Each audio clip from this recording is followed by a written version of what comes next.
we've been going through a lot of financial papers at Cabinet. We have the standard quarterly budget monitoring papers. Those are showing at the moment that we're still, currently we have a deficit for the year, about 1.7 million. However, I am confident, very confident, after discussing it with our financial officers, that by the end of the year that will be closed. We're already aware of how to close significant elements of it. So we're expecting, as usual, to end the year with a balanced budget. We've also been looking at Wiltshire Council's budget for next year. Now that will be formally decided by full council later in February. But the budget that we are proposing there once again completely balances the books. Now, that's actually easy to say. There are plenty of councils, if you haven't heard the term exceptional financial support, you may well get it in the news soon, who are either asking government for permission to borrow or to sell assets to pay for their day-to-day spending. That's like using your credit card to pay for your groceries. It's a crazy idea. It will not last long. We are not in that position. We're proposing a budget where we're not using any reserves, we're not using any borrowing or anything to fund day-to-day funding. We can balance our budget within our means. I don't pretend it's easy. It's getting harder and harder each year, but yet again we've been able to do it, and we've been able to do it by setting a council tax, or proposing to set a council tax increase of 4.5%, not the 5% that we're able to.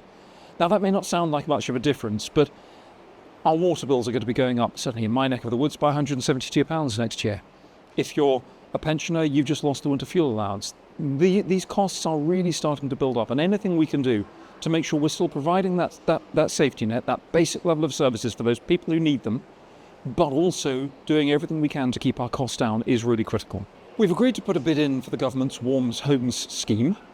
That's a proposal. It replaces something called the HUGS, Home Upgrade Grants. It's funding from government to basically improve insulation, improve thermal efficiency of housing. It's frustrating that we're still in a position where we're having to apply on a year-by-year basis for grants.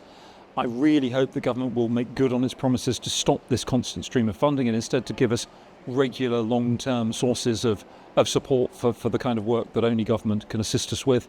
But in the meantime, it's really important that we do this. This will help particularly some people who are renting houses. It will help their landlords to upgrade the fabric of the housing at no cost to those people renting it, with the assistance of government grants. So if you're interested, as we go through the process, keep an eye out. We've approved the usage for the latest round of the UK Shared Prosperity funding. This is funding that the last government brought in as a replacement for what was called the EU Structural Fund. They come up with really wonderful names for some of these streams of money.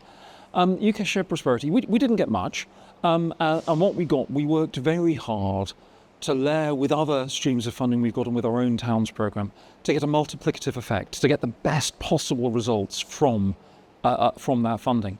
And some of those schemes, particularly Multiply, which is a scheme for improving adult numeracy, have been really effective. So it's great that work's been able to continue. However, government have given us about 40% of the grant that we had last year, as about 1.86 million. And it's very clear that as part of their move to devolution, as part of their move to the creation of strategic mayoral authorities in the future, this funding will go through those strategic mayoral authorities. So it's probably the last year that we as Wiltshire Council will get this support. We're building on the schemes that we know have been a success, and where we haven't quite got the evidence for success, that's where we're making the savings and stopping some of the other programmes that haven't been quite as effective. But really, really critical with some of this work to improve skills, to improve adult education, to assist businesses with being more efficient, particularly smaller businesses. We've got to find a way to make sure that these schemes progress smoothly into the creation of a strategic mayoral authority whenever that happens.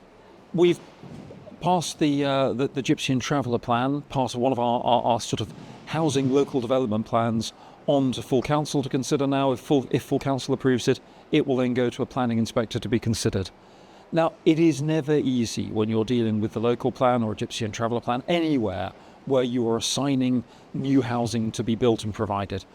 Because given the way that our whole planning system works, and I don't pretend the planning system is particularly efficient from a government point of view, I've spent a lot of time trying to persuade government that planning permissions aren't the answer, building houses is the answer. But we're in this process where we are looking at making sure that most of our housing is built on green fields. The moment you end up doing that, people get very, very upset with very good reason. And whether that be on a large-scale housing development or a small-scale gypsy and traveller site, it's exactly the same issue. So I appreciate a lot of the concern, a lot of the issues people are raising. I think the most important thing to get across from my point of view is, whilst we make a decision to pass a plan forward to an inspector, the planning inspectorate decide whether that plan is sound, whether the sites that are in there have valid planning reasons to say no to, or whether all the planning reasons align and they should be said yes to. So that decision is made by the planning inspectorate and not by us at Wiltshire Council. Our job is to get the plan into that shape and to pass it on. And if we don't, all we end up with is planning free-for-all, again, whether it be with gypsy and traveller sites or with housing sites. So it's really important we have these plans in place and that we go through the right processes to get them approved.